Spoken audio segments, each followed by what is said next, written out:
Bismillahirrahmanirrahim. Assalamualaikum warahmatullahi wabarakatuh. Yang terhormat Bapak Kepala Sekolah yang kali ini diwakilkan oleh urusan kesiswaan Bapak Saidiman MPD. Yang terhormat rekan-rekan Bapak Ibu guru hebat yang meluangkan waktunya untuk berkumpul di acara diseminasi penerapan budaya positif. Sebelum saya mulai, saya mau pantun dulu boleh? Boleh. Boleh minta cakepnya? Boleh. Minum segelas air hangat. Biar manis tambahlah coklat. Assalamualaikum wahai sahabat. Pagi ceria makin semangat. Robi sohri sodli wa yasirli amli wahbu uqdatan min lisani yafqahu qawli.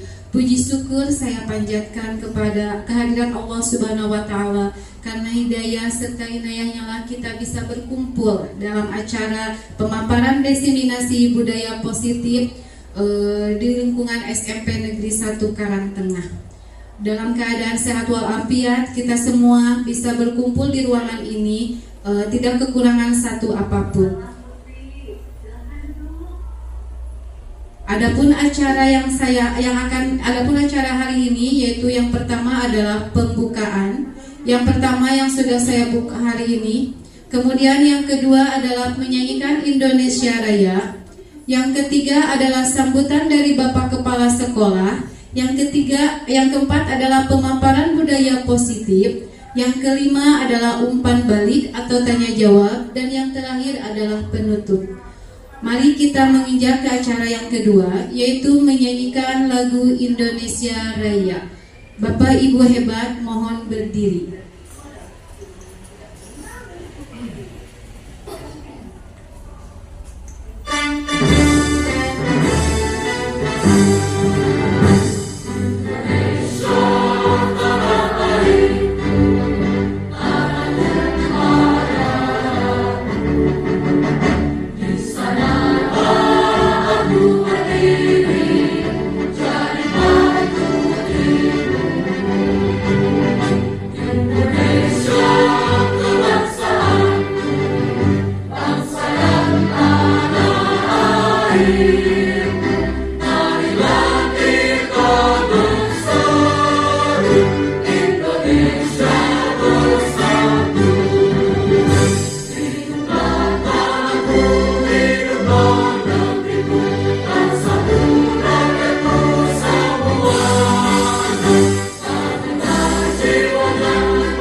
Hadirin dipersilakan duduk kembali.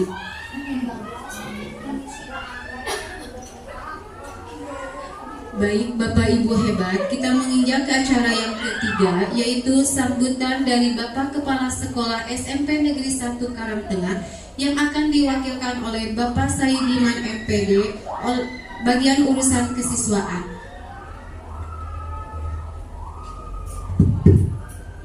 Assalamualaikum warahmatullahi wabarakatuh.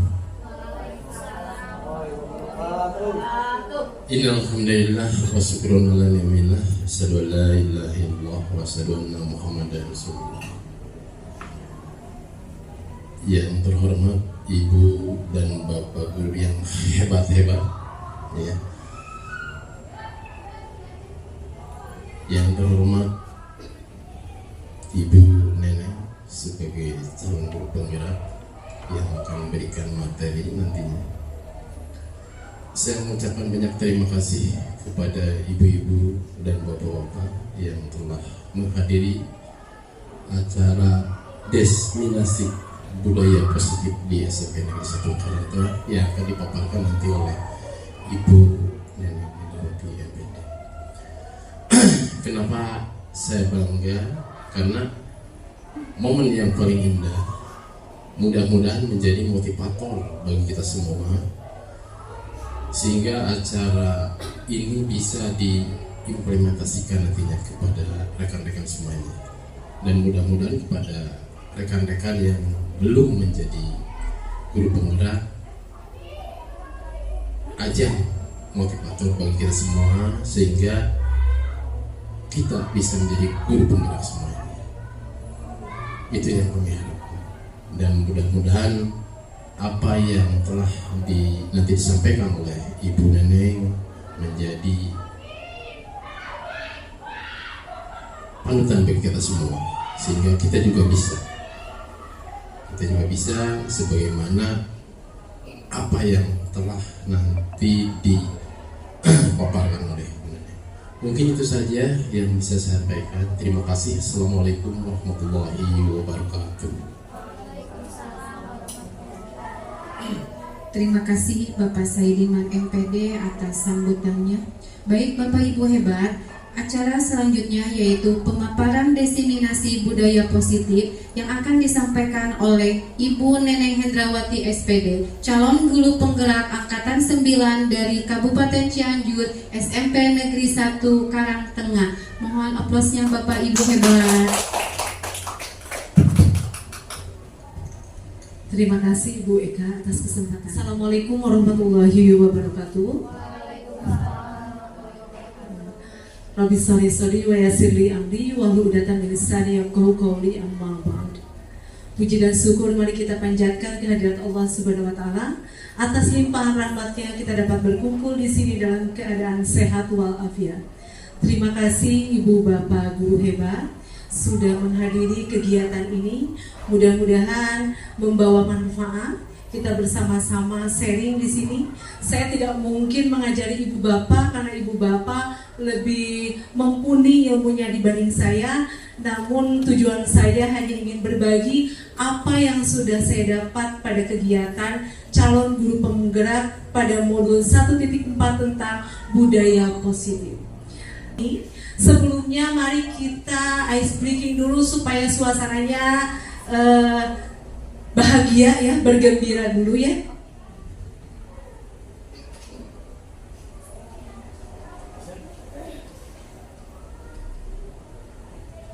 Ini ice breakingnya saya namakan up down bow ya.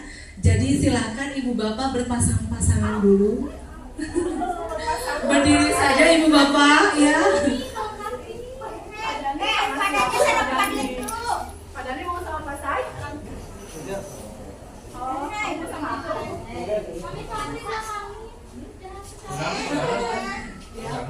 Ya berpasang-pasangan. Tidak pegangan Pak. Ibu ingat ini dog-dogan kalau dikira ya. Nah begitu dog-dogan ya. Jadi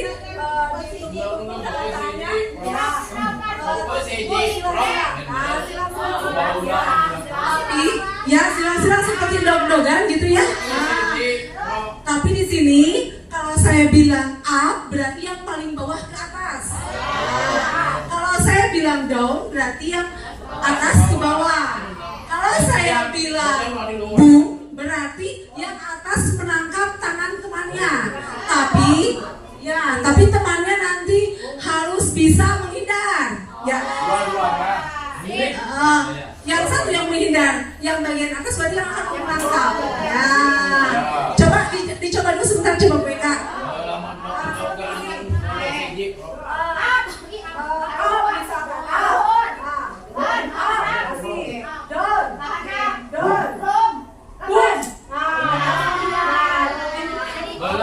Ya begitu. Diusahakan nanti bisa menghindar. Ya. Hadiahnya nanti. Hadiahnya mahal. Ya, Mulai ya Bapak ya. Konsentrasi. Oke. Up. Up. Up berarti yang bawah ke atas ya. Up. Down. Up. Up. Up. Boom.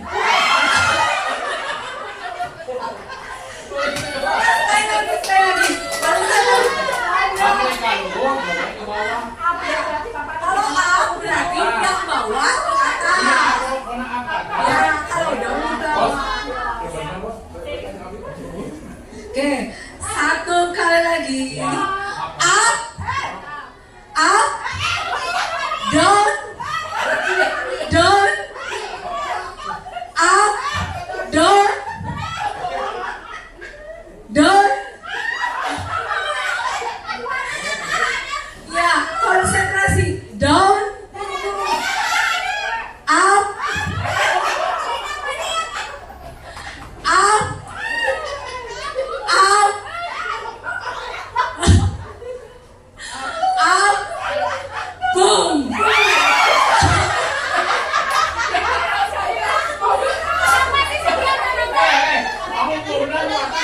Ya, ya.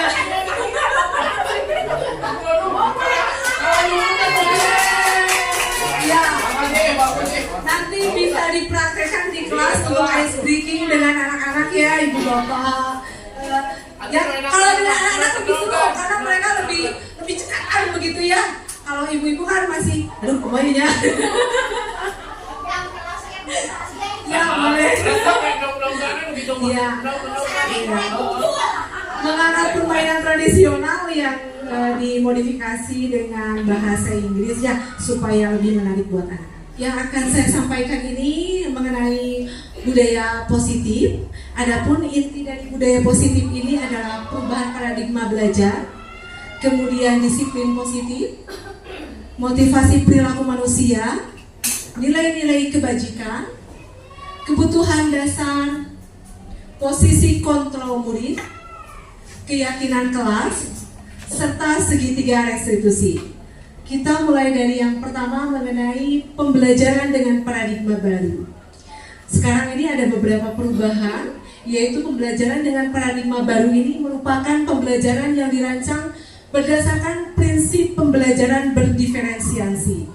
Apa itu pembelajaran berdiferensiasi? Pembelajaran berdiferensiasi ini usaha pembelajaran dengan memenuhi kebutuhan murid ya, memenuhi kebutuhan semua murid, sehingga para peserta didik belajar sesuai dengan kebutuhannya berdasarkan tahap perkembangan sesuai dengan teori psikologi modern untuk mewujudkan profil pelajar Pancasila. Pasti masih sudah hafal ini ya Bu ya, profil pelajar Pancasila. Yang pertama apa Ibu Bapak? Luar biasa. Yang kedua? Ya, betul. Ketiga? Luar biasa. Keempat?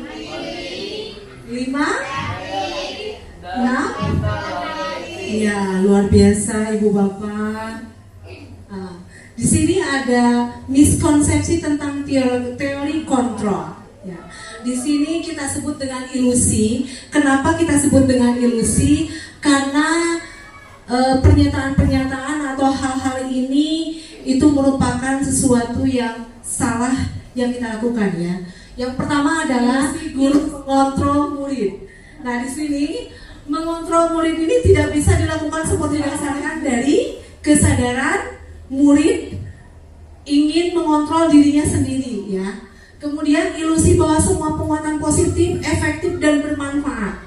Jadi semua yang kita sampaikan, penguatan yang kita sampaikan kepada murid ini belum tentu diterima dengan efektif oleh murid ya, kalau mereka tidak memiliki kontrol diri ya. Kemudian ilusi bahwa kritik dan membuat merasa bersalah mampu menguatkan karakter.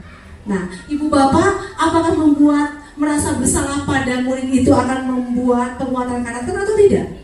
Tidak. Yang ada seperti apa siswa? Ya, Yang ada siswa merasa dirinya dendam ya.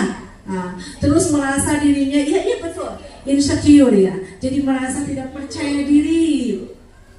Kemudian ilusi orang dewasa berhak memaksa, betul atau tidak?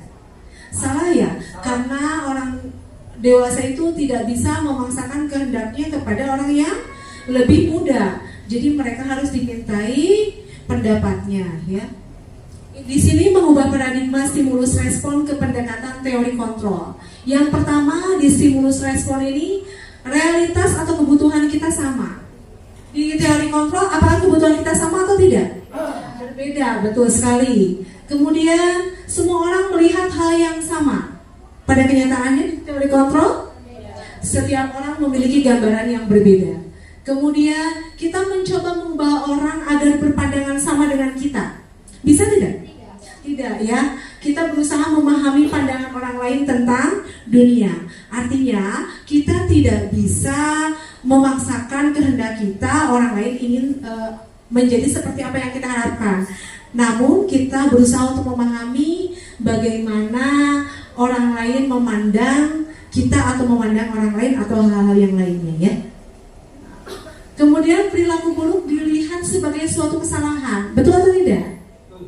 Nah, tidak semua perilaku itu buruk kalau dalam pandangan yang berbeda ya. Namun di sini semua perilaku pasti memiliki tujuan ya. Mau hal yang buruk pun pasti akan ada tujuannya ya. Kemudian orang lain bisa mengontrol saya. Bisa tidak ibu? Ibu dikontrol oleh orang lain? Tidak bisa. Hanya saya yang bisa mengontrol diri saya sendiri. Kemudian saya bisa mengontrol orang lain. Tidak juga ya. Saya tidak bisa mengontrol orang lain. Pemaksaan ada pada saat bujukan yang gagal. Nah, pada teori kontrol ini justru kolaborasi menciptakan pilihan-pilihan yang baru. Model berpikir menang atau kalah pada stimulus respon. Tapi pada teori kontrol ini adalah model berpikir menang dan menang. Ibu bapak, ini merupakan disiplin positif. Apa disiplin positif itu? Kalau kita berbicara tentang disiplin, apa yang ada dalam pikiran kita?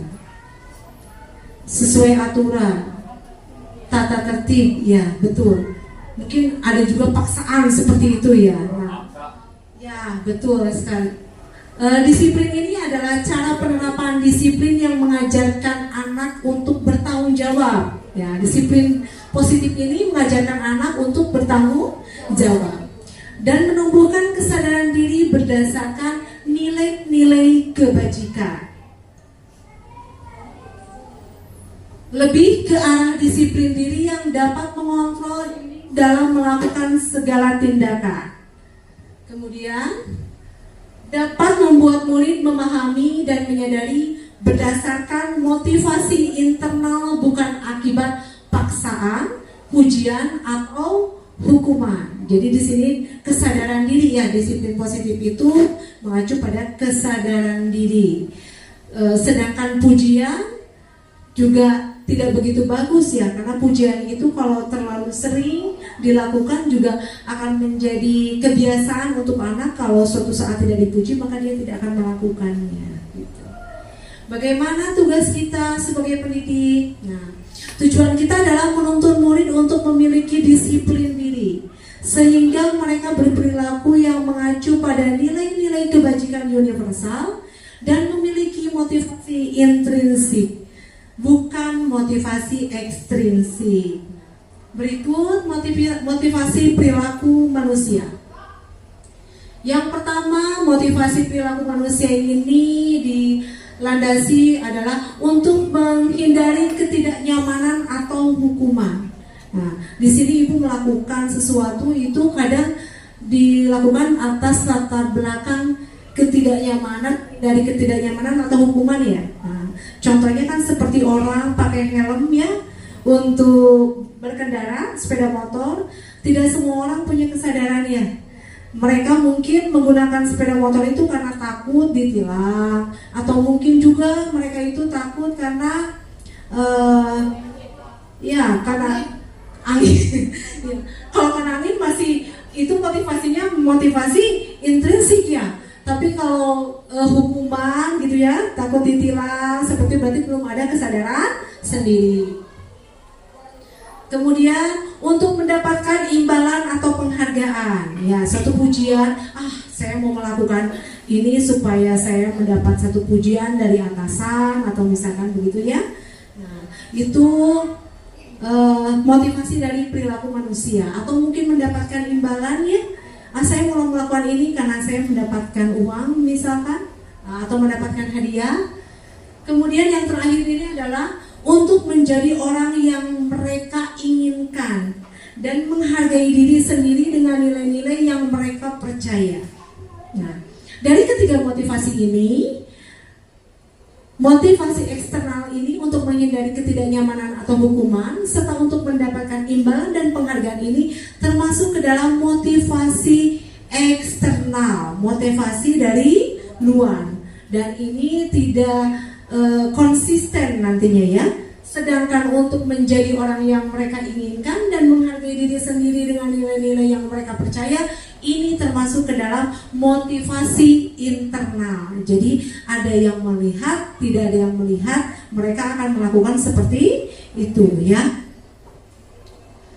Motivasi perilaku manusia yang diperlukan itu adalah motivasi internal ya. Supaya apa? Supaya kita konsisten melakukannya. Motivasi internal ini dapat menciptakan disiplin positif dan sikap merdeka. Nah, di sini ada kata-kata sikap merdeka. Apa sih merdeka? Bebas ya. Nah, merdeka itu asumsinya pasti kebebasan seperti itu. Ya, kebebasan. Kebebasan seperti apa? Kebebasan justru untuk memerintah diri sendiri, bukan untuk memerintah orang lain ya, tapi lebih ke memerintah diri sendiri. Menurut Ki Hajar Dewantara, merdeka itu artinya tidak hanya terlepas dari perintah, akan tetapi juga cakap memerintah diri sendiri. Jadi makna dari kata merdeka itu adalah bukan kebebasan sebebas-bebasnya, tetapi kebebasan yang mengarah kepada internal, yaitu dapat memerintah diri sendiri. Oke. Kebutuhan dasar manusia nih. Kebetulan ini kemarin saya lihat kebutuhan dasar manusia ini ada di pelajaran IPS kelas 7 ya, di kurikulum merdeka ini.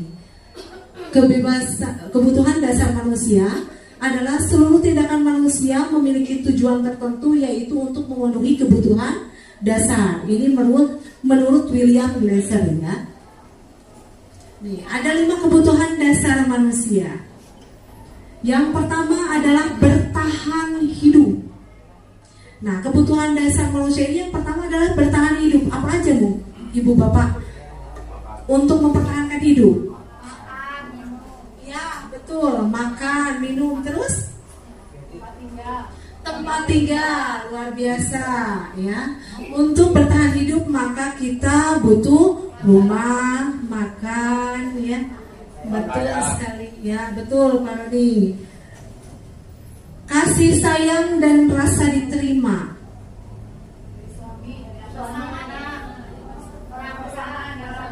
Ya, coba Ibu Cici apa? Itu kasih sayang dari pasangan atau dari anak, dari keluarga, dari orang tua juga bisa. Ya, betul sekali. Kasih sayang dan rasa diterima ya. Luar biasa. Iya. Maka dilambangkan oleh saya ini dengan cinta. Kemudian kekuasaan dan penguasaan. Kekuasaan dan penguasaan. Dilapangkannya dengan bintang. Jadi kita itu sebetulnya butuh kekuasaan dan penguasaan ya. Walaupun kalau ditanya ingin jadi penguasa tidak mau misalkan, tapi tetap dalam hati kecil itu setiap manusia pasti punya rasa ingin penguasaan, ada kekuasaan itu pasti ada. Ya, dan ini merupakan salah satu dari kebutuhan dasar manusia ya. Disadari tanpa disadari ataupun tidak, ini ada melekat pada diri kita ya. meskipun mungkin kecil ya, hanya lingkungan keluarga misalkan ya, tapi tetap rasa menguasai itu ada, apalagi ibu-ibu ya. Kemudian kebebasan, butuh kebebasan tidak? Butuh kebebasan. Seperti apa kebebasannya? Bebas berekspresi. Oh, coba Ibu Eli Khadijah berpendapat tentang kebebasan. Setiap manusia itu butuh kebebasan. Misalnya kita bebas berekspresi, bebas misalnya mengeluarkan pendapat, atau contoh lain misalnya di keluarga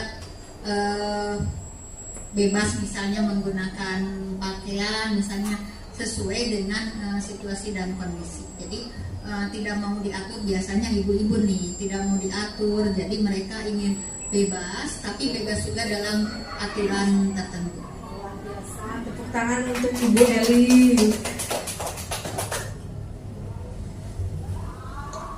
Betul sekali ya, kita membutuhkan satu kebebasan nih.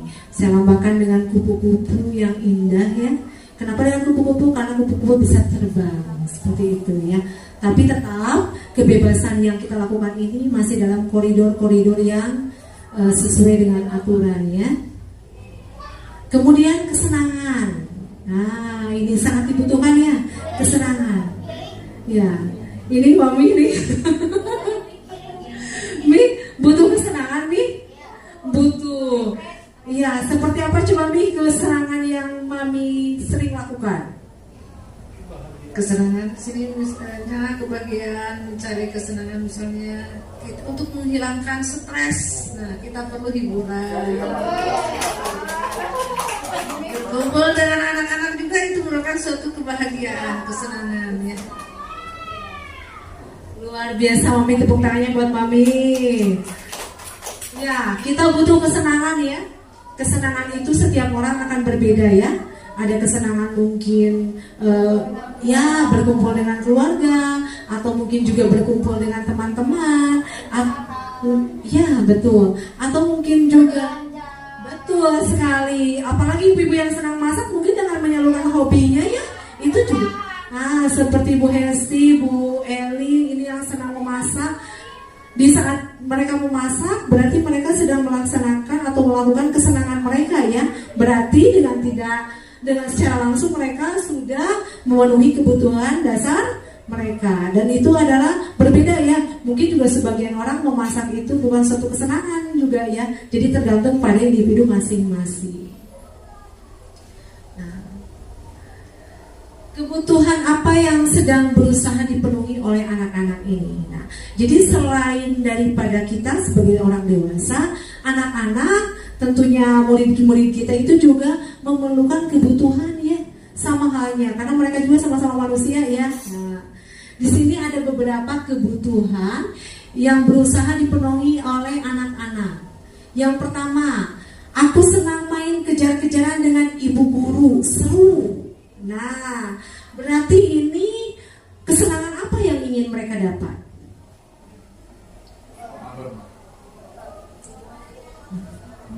Apa? Ya, betul sekali. Ini adalah kebutuhan kesenangan. Kemudian yang kedua, ibu kejar aku karena ibu guru sayang aku. Luar biasa kasih sayang.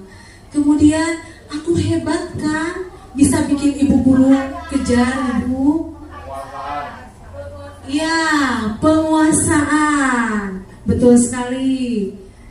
Aku bosan belajar mewarnai terus di dalam kelas. Ya, kebebasan. Nah, ibu bapak luar biasa ya.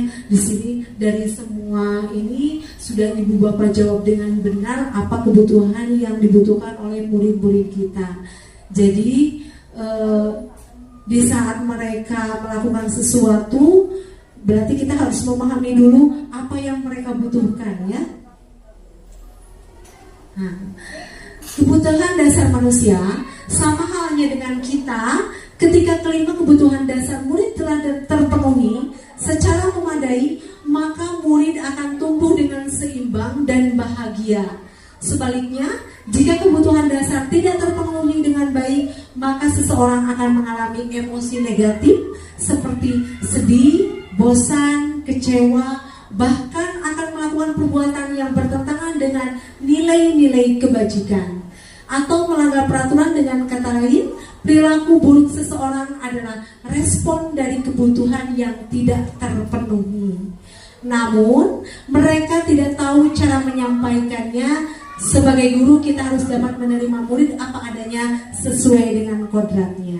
Jadi kita sebagai guru memiliki tugas untuk menuntun mereka, memahami mereka apa kebutuhannya ya. Kadang anak-anak yang sering bermasalah itu dilatar belakangi oleh kehidupan mereka yang luar biasa ya.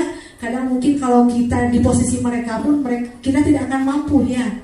Nah, jadi di saat kita menemukan siswa-siswa kita yang bermasalah, sebaiknya kita memahami dulu apa kebutuhan dari murid tersebut ya.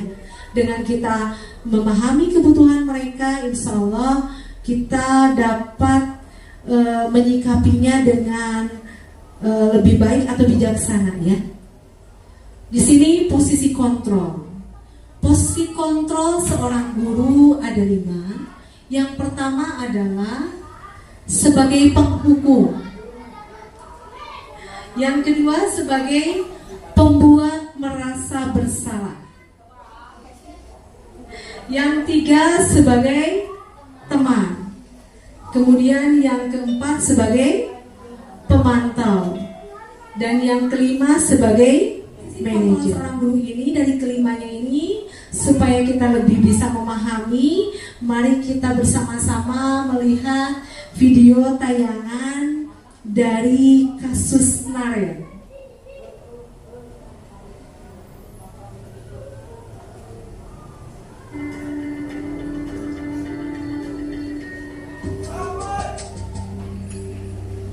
Ini video kasus Naren yang kesiangan 20 menit ke sekolah.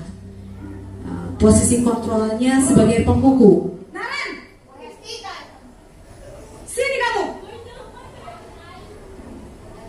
Selamat pagi, Bu. Selalu terlambat.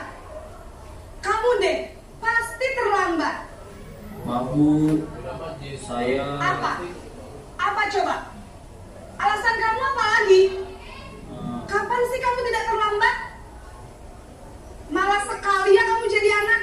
Saya... Dasar pemalas. Gak kapok-kapok sih kamu. Sudah berapa kali terlambat? Sana, kamu keliling lapangan basket 2 kali. Kenapa saya harus keliling lapangan basket, Bu? Kenapa? Kamu melawan ibu. Berani-beraninya jawab. Sudah terlambat, masih berani jawab pula. Sekarang, keliling lapangan basket 5 kali sekalian. Biar kapok. Cepat. Pergi, Sat. Ini Bu Bapak barusan video tentang kasus Naren yang terlambat 20 menit ke sekolah dan tindakan atau posisi gurunya sebagai penghukum, seperti itu kira-kira. Nah, ciri dan dampak posisi kontrol seorang gurunya seperti apa? Ya, silakan Ibu Bapak yang mau memberi tanggapan atau menyampaikan dari tayangan barusan. Ciri dan dampak posisi kontrol seorang guru.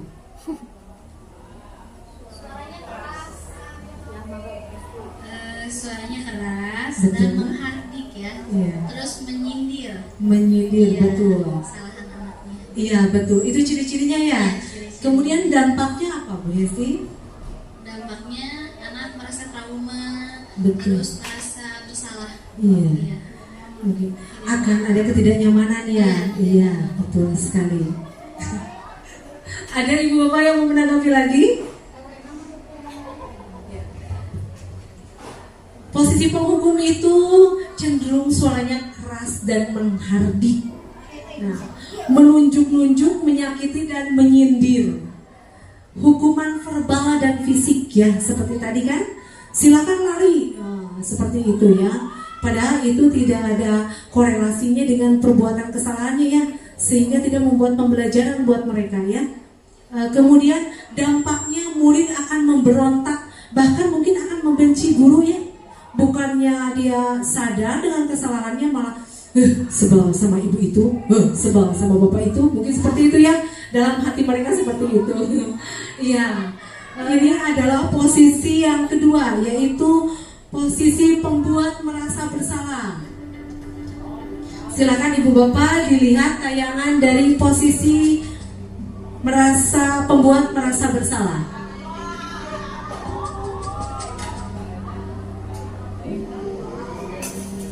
Naren!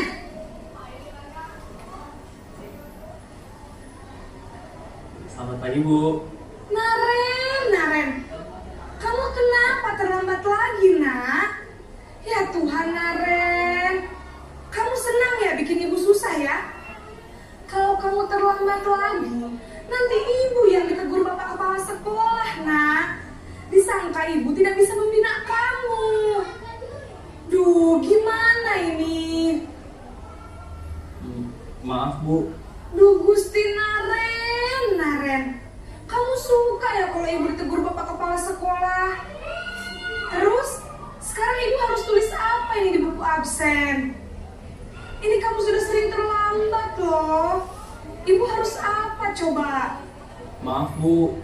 Maaf sekali. Ya sudah, lain kali jangan bikin ibu susah lagi ya, nak ya. Ibu tidak akan kuat lagi kalau kamu begini terus. Bisa jantungan kalau ibu tegur bapak kepala sekolah. Sana cepat kelas. Maaf ya, Bu. Maaf sekali.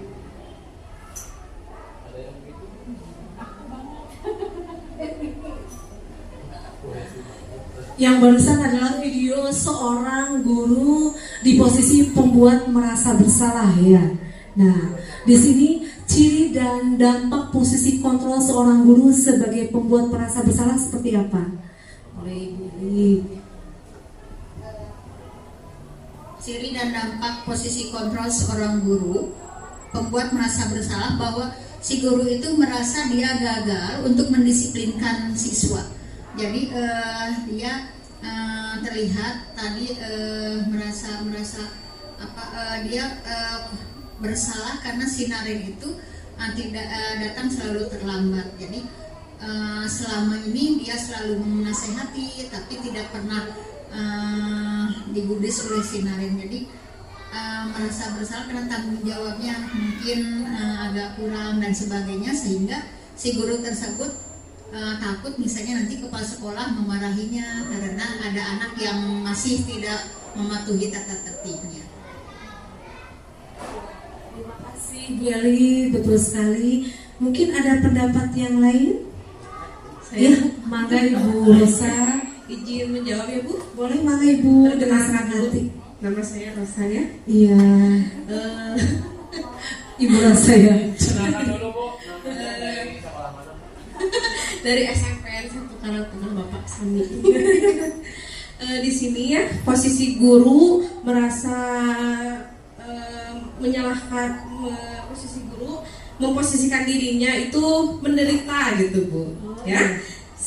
Dari suaranya mungkin cenderung lembut, tenang, namun kata-katanya itu seperti menyalahkan murid-murid. Oh iya, terima kasih Ibu. Ya, betul sekali ya. Jadi pembuat merasa bersalah itu cenderung suaranya lembut, tenang, dan kata-katanya menyalahkan murid. Jadi murid yang dipersalahkan ya, namun kata-katanya tersebut menyalahkan murid. Kemudian guru memposisikan dirinya seperti orang yang menderita. Ya, nanti ibu bisa dimarahi oleh kepala sekolah loh gitu, seperti itu ya. Nah itu jadi itu membuat atau memposisikan diri guru menjadi menderita. Dampaknya apa? Dampaknya murid akan merasa dirinya bersalah, merasa rendah diri dan menarik dari lingkungan luar ya. Kemudian ini termasuk ke dalam identitas. Selanjutnya ini posisi kontrol guru sebagai teman.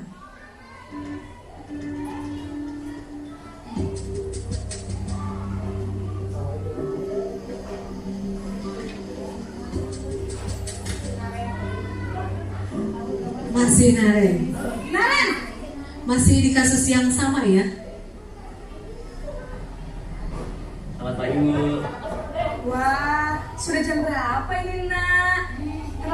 lagi ya sayang? Iya Bu, habis ibu saya lupa bangunkan saya Bu. Kamu malah menyalahkan ibu kamu.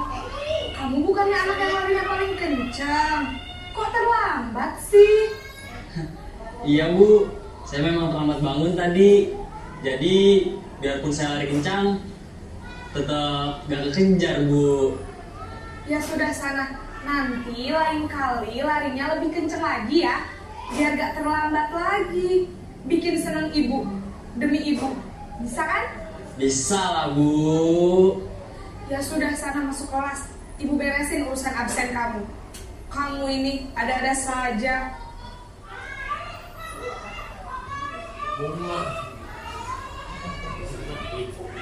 Di sini posisi kontrol seorang guru sebagai teman. Nah, ya mangga Bu Lina. Assalamualaikum warahmatullahi wabarakatuh. Waalaikumsalam warahmatullahi wabarakatuh. Dari tayangan video tadi saya menyimak yang pertama, guru itu menyampaikan kepada siswa dengan etika, ya dengan sopan dan santun cara penyampaiannya jika pada siswa itu terlambat. Kemudian respon dari siswa, mereka akan lebih giat lagi. Jadi akan termotivasi karena penyampaian ada timbal balik di situ, ada respon dan stimulus. Karena seorang guru itu menyampaikan dengan ramah, dengan sopan pada saat penyampaiannya, sehingga dari penyampaian itu si anak itu, wah nanti aku akan datang lebih baik lagi ya. Karena pada saat tayangan video yang pertama dengan yang kedua itu menurut saya penyampaian guru lebih baik pada dia sebagai posisinya sebagai teman. Ya, terima kasih. Waalaikumsalam warahmatullahi wabarakatuh. Tepuk tangan untuk Ibu Lina. Ada yang lain yang mau menyampaikan tentang posisi kontrol guru sebagai teman? Ya. Mangga Ibu Imas. Untuk tadi tayangan tadi ya kan, jadi si peserta didik atau siswa ya kan tidak mandiri, jadi masih mengandalkan orang lain dalam kehidupannya. Terima kasih. Ya, terima kasih Ibu Imas. Luar biasa pendapat dari Ibu Lina dan Ibu Imas ya. Tepuk tangannya Ibu semuanya. Ya, di sini cenderung suara guru itu ramah, akrab, dan bersenda gurau ya. Jadi sambil bercanda ya. Kemudian murid akan bergantung pada orang lain dan tidak mandiri karena seperti teman. Jadi ya karena merasa gurunya itu seperti teman, maka dia akan mengandalkan untuk diingatkan terus ya nantinya seperti itu. Kemudian berperilaku pada orang-orang tertentu saja. Jadi nanti akan pilih-pilih, sama ibu ini mah akan nurut, sama ibu ini mah enggak. Nah jadi seperti itu ya. Itu adalah dampak dari posisi kontrol seorang guru sebagai. Selanjutnya, posisi kontrol guru sebagai pemantau atau monitoring.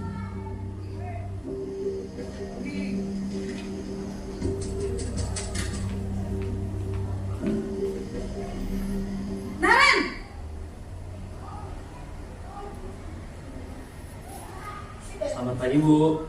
Naren, apa peraturan sekolah kita tentang jam berapa kita harus masuk sekolah, nak? Kita harus di sekolah jam 7 Bu. Iya betul, sekarang sudah jam 7.20. Naren sudah tahu konsekuensinya jika terlambat hadir. Paham Bu, saya harus tinggal kelas pas jam istirahat selama 20 menit. Iya benar, konsekuensinya demikian. Jadi nanti jam 9.30 pas istirahat, kamu harus tinggal di kelas, kerjakan tugas tambahan untuk ketertinggalan kamu, ya? Baik Bu.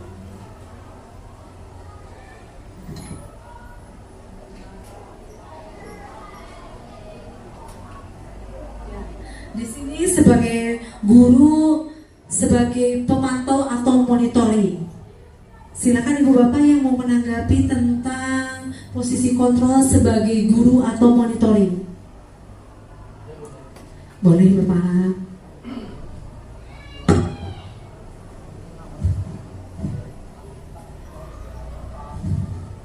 Assalamualaikum warahmatullahi wabarakatuh. Waalaikumsalam warahmatullahi wabarakatuh.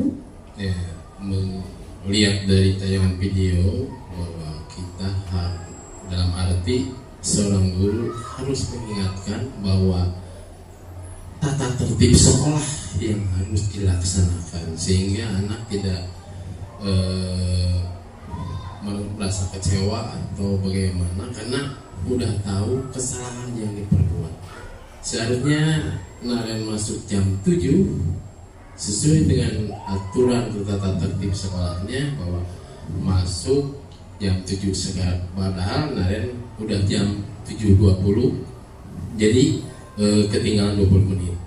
Apa yang seharusnya bagus, jadi seorang guru tidak boleh menghukum atau apa-apa, tapi diberi sanksinya adalah mengerjakan tugas yang selama 20 menit Naren yang ketinggalan. Jadi ada konsekuensi. Betul.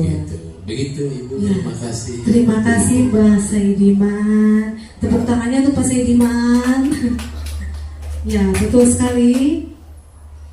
Di sini posisi guru sebagai pemantau itu biasanya suaranya ramah, akrab, cenderung bersendagurau.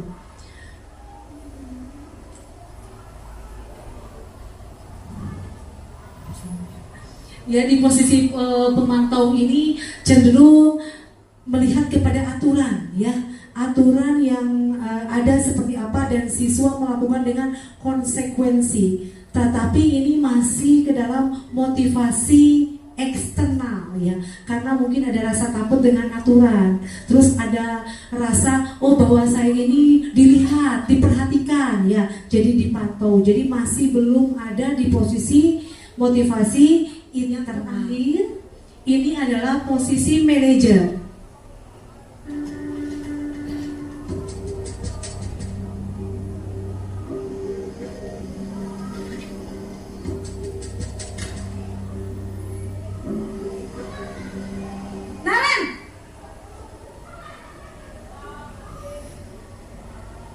Selamat pagi Bu.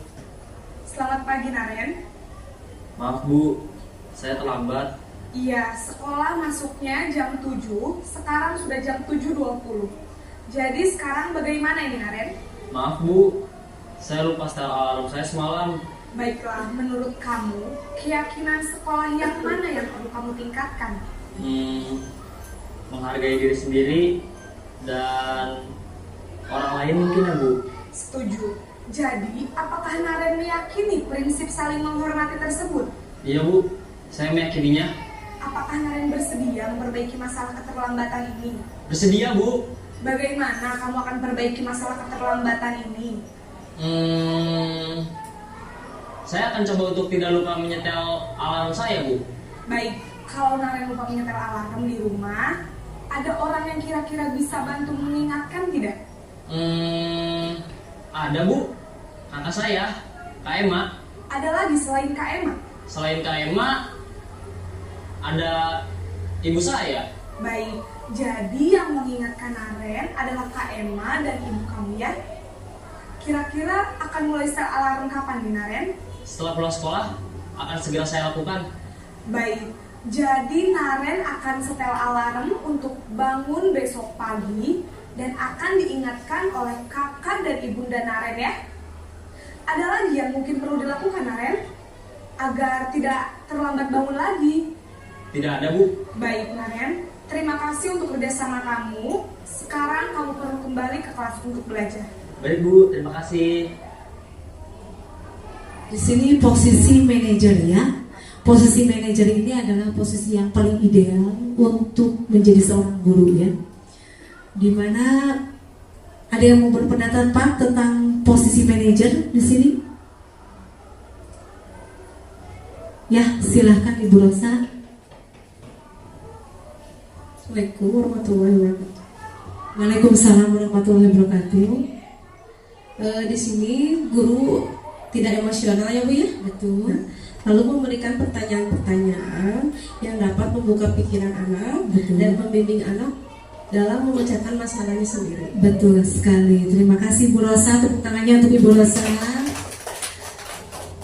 Betul ya, di posisi manajer ini suara netral dan tidak emosional, terciptanya identitas positif. Guru menyampaikan pertanyaan-pertanyaan bermakna agar membuka pikiran murid dan membimbing murid untuk memecahkan masalah secara mandiri. Dampaknya, murid mandiri dan percaya diri serta dapat menyelesaikan masalahnya sendiri ya. Jadi dikembalikan lagi kepada murid ya. Jadi kesalahan itu yang mengakuinya murid sendiri begitu ya. Dan dia mulai memecahkan masalah dia sendiri. Nah, posisi yang paling ideal itu sebagai guru adalah posisi manajer ya. Ibu bapak mungkin di sini kita masih banyak kesalahan ya, dimana kita tidak di posisi manajer, tapi tidak jadi masalah. Setiap manusia itu harus melakukan suatu perubahan ke arah yang lebih baik, di mana guru berbuat sesuatu bersama murid, mempersilahkan murid, mempertanggungjawabkan perilakunya dan mendukung murid agar dapat menemukan solusi dan permasalahannya sendiri. Kemudian posisi manajer mengacu pada restitusi yang dapat menjadikan murid sebagai manajer bagi dirinya sendiri sehingga terciptanya identitas positif berhasil pada diri murid. Nilai-nilai kebajikan. Di sini nilai-nilai kebajikan itu adalah nilai-nilai kebajikan universal ini adalah nilai-nilai kebajikan yang disepakati bersama lepas dari suku, bangsa, agama, bahasa maupun latar belakangnya. Nilai-nilai merupakan payung besar dari sikap dan perilaku kita, atau nilai ini merupakan fondasi kita berperilaku. Dimensi profil pelajaran Pancasila ini merupakan salah satu nilai-nilai kebajikan yang sekarang kita lakukan ya. Nah, di sini keyakinan kelas. Keyakinan kelas, mengapa harus ada keyakinan kelas, tidak peraturan saja? Ya. Kalau keyakinan kelas ini hasil dari kesepakatan, sedangkan peraturan adalah hasil dari satu arah ya. Biasanya dari murid atau dari pihak sekolah, tapi kalau keyakinan ini adalah hasil dari kesepakatan bersama baik itu guru maupun murid dan dilaksanakan oleh bersama-sama ya, tidak hanya pada murid saja. Di sini keyakinan kelas, guru berperan dalam mewujudkan terbentuknya nilai kebajikan atau keyakinan kelas dengan adanya kesepakatan antara guru dan murid. Kemudian keyakinan kelas berupa pernyataan universal yang mudah diingat, dipahami dan harus diterapkan dalam lingkungan sekolah. Adapun langkah-langkah dalam membuat keyakinan kelas, yang pertama adalah berdiskusi memunculkan peraturan-peraturan kelas. Jadi diawali dari peraturan-peraturan dulu ya. Kemudian mengubah peraturan tersebut menjadi kalimat yang positif. Menyarikan peraturan-peraturan menjadi nilai-nilai kebajikan. Berdiskusi mengenai gambaran perilaku yang mencerminkan keyakinan kelas. Kemudian berdiskusi mengenai peran seluruh warga sekolah dan meninjau ulang keyakinan kelas dari waktu ke waktu. Jadi keyakinan kelas ini bisa berubah ya, sesuai dengan kebutuhan kita. Contoh untuk menentukan keyakinan kelas dari peraturan berikut. Nih, kemarin di kelas sudah melakukan atau membuat keyakinan kelas. Nah, peraturannya yang muncul dari siswa, ini kan dari siswa ya Ibu Bapak, tidak terlambat datang ke sekolah. Nah, keyakinannya seperti apa kira-kira? Ya, disiplin waktu. Jadi adanya perubahan kata-kata yang negatif menjadi positif. Kalau tidak terlambat, nah ini ada kata-kata tidak ya, jadi kurang tidak positif ya. Kemudian dilarang mengganggu orang lain. Betul, menghormati orang lain, senantiasa menghormati orang lain. Jadi kata-katanya dirubah dengan senantiasa menghormati orang lain. Jangan berbicara kasar dan tidak menyinggung orang lain. Betul, saling menghargai dan menjadi diri yang terbaik. Kemudian tidak melakukan kekerasan. Betul, menjaga keselamatan dan sini ada segitiga restitusi. Sebagai seorang manajer kita melakukan langkah-langkah segitiga restitusi dalam pemecahan masalah ya. Segitiga restitusi ini adalah suatu proses dialog yang dijalankan guru atau orang tua agar dapat menghasilkan murid yang mandiri dan bertanggung jawab. Apa itu segitiga restitusi? Langkah-langkahnya adalah yang pertama menstabilkan identitas, yang kedua adalah validasi tindakan yang salah, yang ketiga adalah menanyakan keyakinan. Nah, untuk menstabilkan identitas, untuk membuat anak yang merasa gagal karena berbuat salah menjadi positif terhadap dirinya. Adapun pernyataan atau pertanyaan yang kita sampaikan kepada murid di saat murid melakukan kesalahan, yang pertama adalah membuat kesalahan itu suatu hal yang wajar. Jadi kalau anak misalkan membuat kesalahan, untuk menstabilkan identitasnya, maka kita menyampaikan bahwa membuat kesalahan itu suatu hal yang wajar. Atau manusia itu tidak yang sempurna ya. Kemudian tindakan validasi yang salah. Tindakan validasi yang salah ini tujuannya membuat murid mengenali kebutuhan yang ia ingin penuhi ketika melakukan kesalahan. Nah, bentuk pertanyaannya, kamu bisa saja bertindak lebih gegabah dari ini. Kamu mungkin melakukan tanpa alasan. Nah, jadi pada saat kita bertanya kesalahan apa yang dia lakukan, nah di sini berarti kita sedang di posisi validasi tindakan yang salah. Kamu melakukan karena mempertahankan sesuatu yang penting bagimu. Nah, kadang misalkan ada siswa yang berkelahi, mungkin dia alasannya adalah untuk mempertahankan diri misalkan ya. Kemudian menanyakan keyakinan. Menanyakan keyakinan ini terjadi identitas sukses. Anak melihat kesalahannya, kemudian menghubungkan dengan nilai-nilai universal, keyakinan yang disepakati. Nah, ini gunanya adanya keyakinan ini, kita kembalikan lagi kepada mereka di saat mereka berbuat kesalahan. Jadi di saat kalau tidak membuat keyakinan kan cenderung kita menyalahkan ya, kamu salah karena begini gitu. Tapi kita bisa mengingatkan lagi bahwa kamu ingat dengan keyakinan kita. Nah, jadi anak akan lebih menyadari bahwa apa yang dia lakukan itu adalah melanggar keyakinan yang sudah disepakati oleh bersama. Nah, sebagai keluarga kelas, apa yang kita yakini? Pertanyaannya. Terus nilai apa yang kita sepakati? Atau kamu ingin jadi orang seperti apa? Seperti itu. Jadi dikembalikan lagi kepada siswa, dan tugas kita memfasilitasi, menggiring mereka supaya berperilaku menjadi orang yang lebih baik.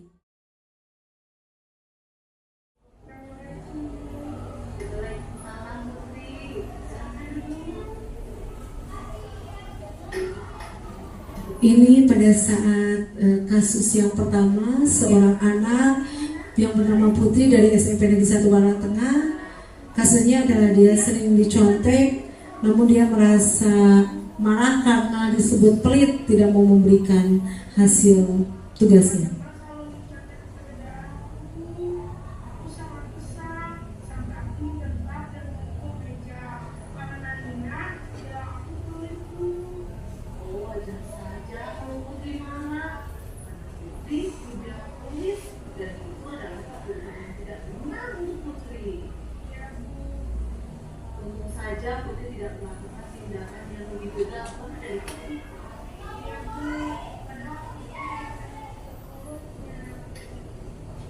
Mungkin Putri bisa mempelajari sesuatu perilaku yang lebih baik. Maukah Putri mempelajarinya? Bisa, Bu. Putri tahu apa yang kita hadapi di kelas terkait dengan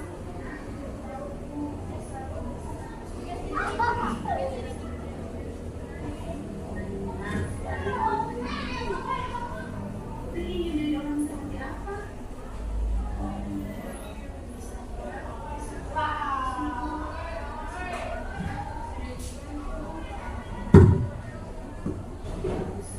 Putri dalam Al-Quran surat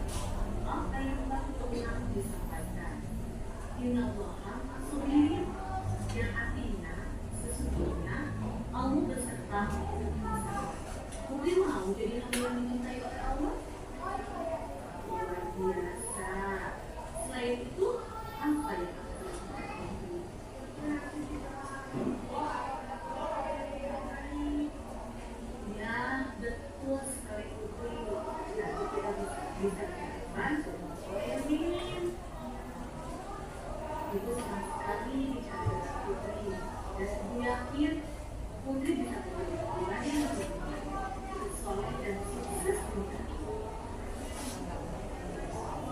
Tetap semangat belajarnya Putri ya. Sekarang silakan Putri.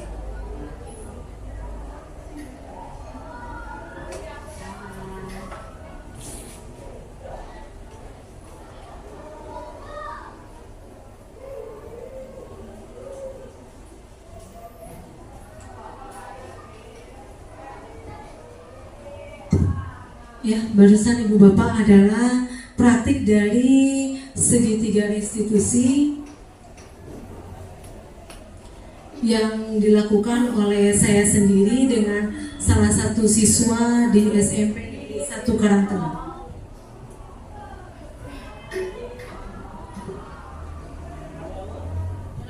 Ini adalah kasus yang kedua.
Ya benar. Jadi apa yang akan dilakukan pagi untuk memperbaiki kesalahan pagi? Bagus sekali. Apa yang akan dilakukan selain itu?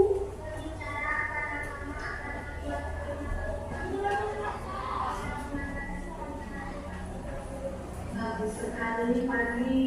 Solusinya pulang sekolah, pagi langsung berbicara kepada mama, sampaikan permasalahan pagi. Semoga besok dan depannya pagi tidak terlambat sekolah lagi.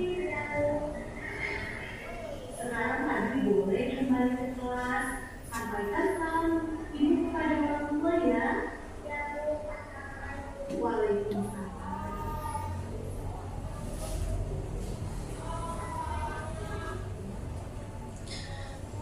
Ya, bagaimana tanggapan Ibu Bapak setelah melihat tayangan penerapan segitiga restitusi? Ya, mangga Ibu. Dari 2 tayangan tersebut dan 2 kasus tersebut, kasus pertama Putri marah karena sering dicontek, yang kedua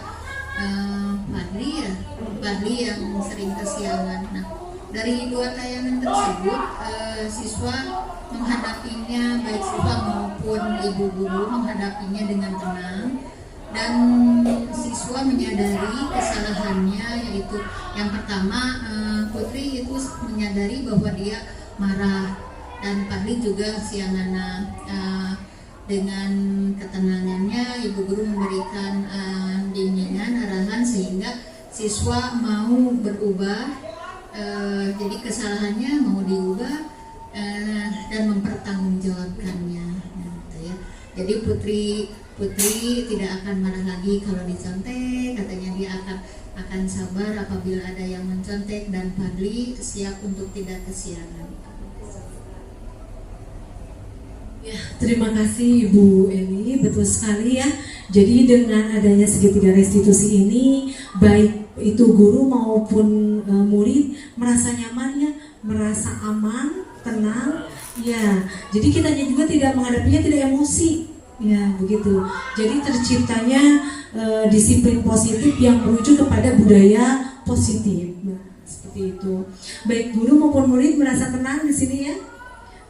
Kemudian yang terpenting adalah bahwa anak menyadari bahwa dirinya bersalah dan berusaha untuk memperbaiki sehingga anak merasa nyaman dan bertanggung jawab. Jadi yang paling penting ini adalah tanggung jawab ya.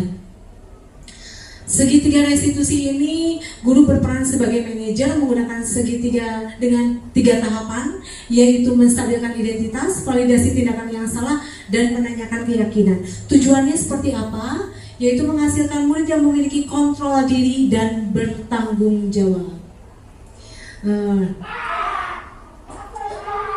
Alhamdulillah paparan saya sudah selesai, sharing kita sudah selesai Ibu Bapak.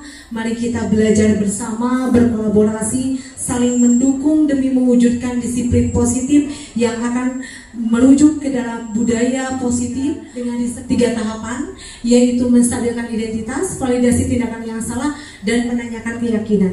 Tujuannya seperti apa? Yaitu menghasilkan murid yang memiliki kontrol diri dan bertanggung jawab. Alhamdulillah paparan saya sudah selesai, sharing kita sudah selesai Ibu Bapak. Mari kita belajar bersama, berkolaborasi, saling mendukung demi mewujudkan disiplin positif yang akan merujuk ke dalam budaya positif di sekolah sehingga menciptakan karakter pelajar profil Pancasila. Ibu Bapak, izinkan saya membacakan sebuah kutipan dari Jim Rohn, yaitu disiplin adalah jembatan antara cita-cita dan pencapaian. Jadi kalau kita ingin mewujudkan suatu cita-cita kita dan tercapai, maka yang perlu kita lakukan yang pertama adalah mendisiplinkan diri. Diawali dengan mendisiplinkan diri akan terbentuknya budaya positif. Terima kasih Ibu Bapak. Saya kembalikan lagi kepada moderator. Alhamdulillahirrahmanirrahim. Bapak Ibu hebat. Ibu Neneng Hendrawati telah memaparkan begitu gamblang, begitu sangat jelas sekali tentang budaya positif. Untuk acara yang selanjutnya, kita ke acara yang umpan balik atau tanya jawab. Mungkin dari Bapak Ibu ada yang mau menambahkan atau sharing mengenai budaya positif. Ya, boleh Bapak Saidiman.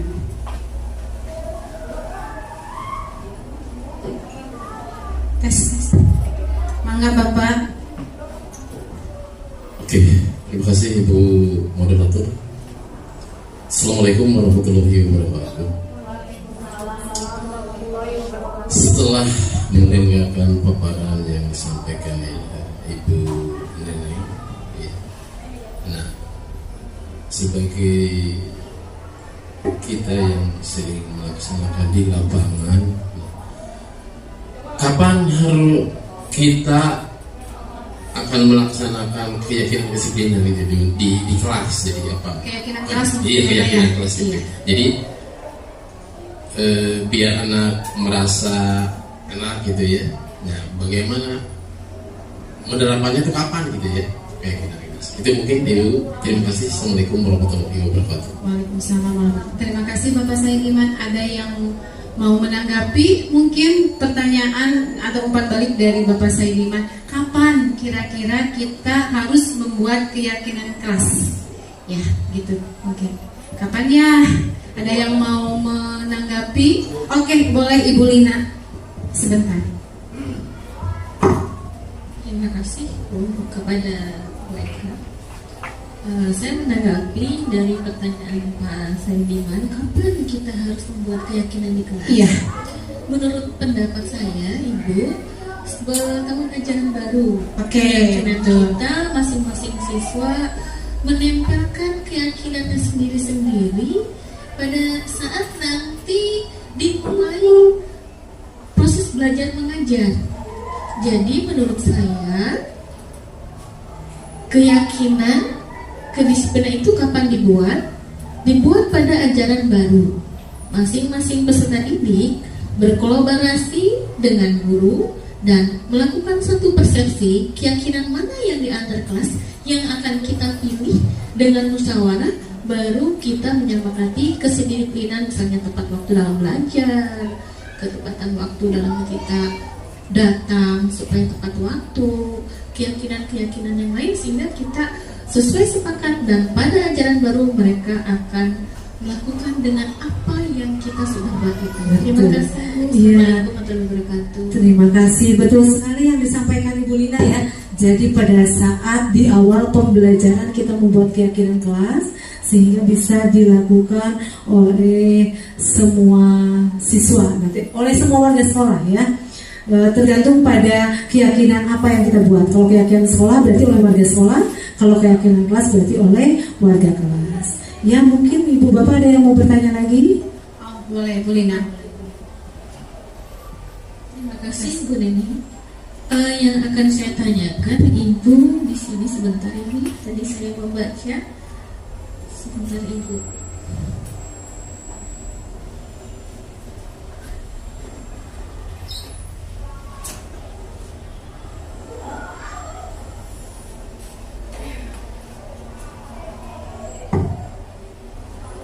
Terima kasih Bu Neni.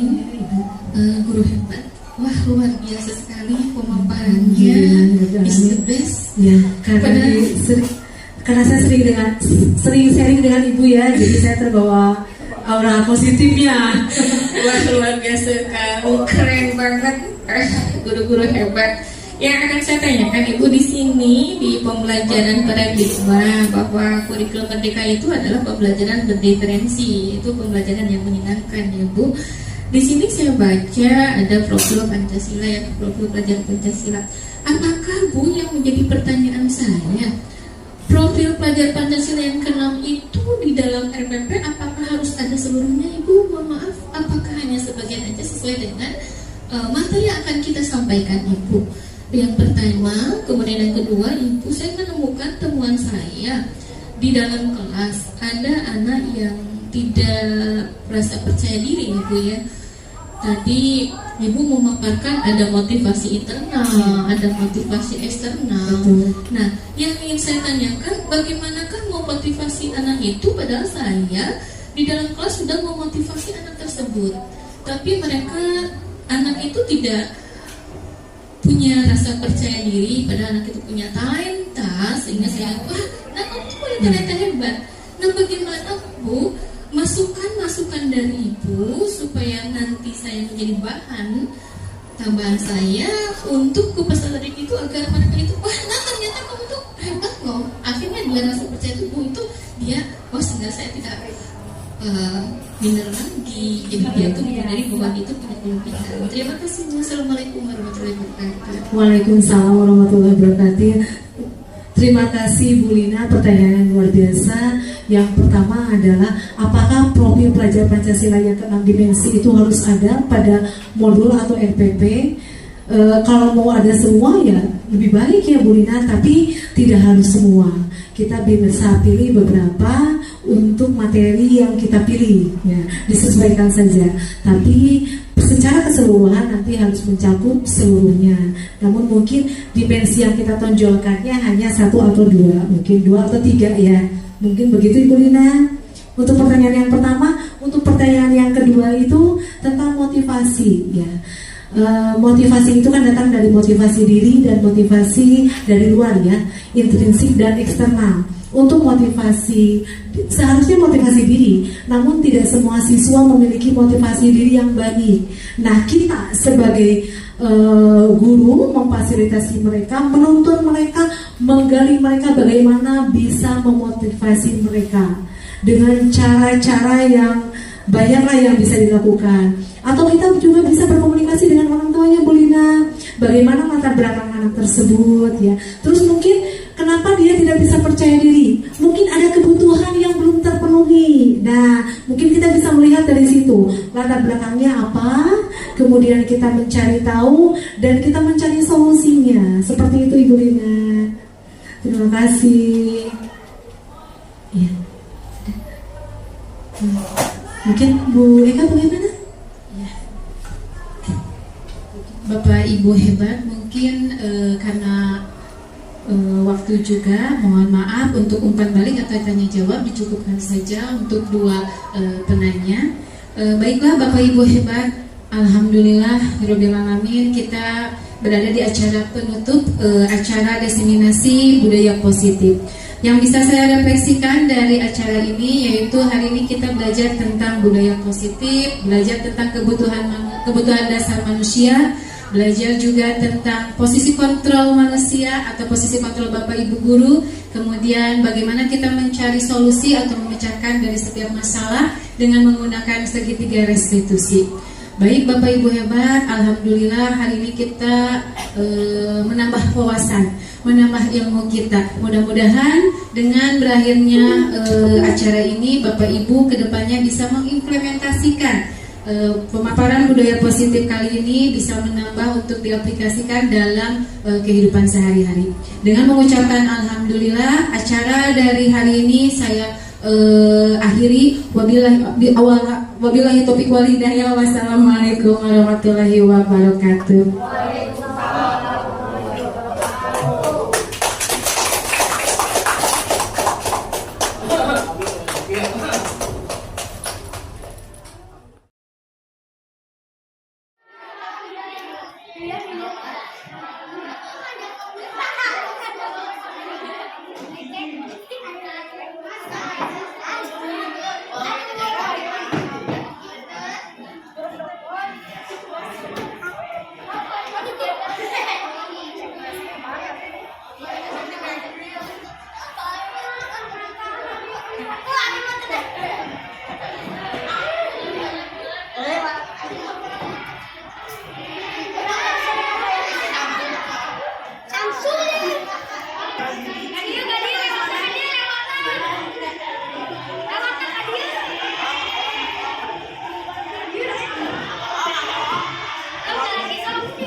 Ya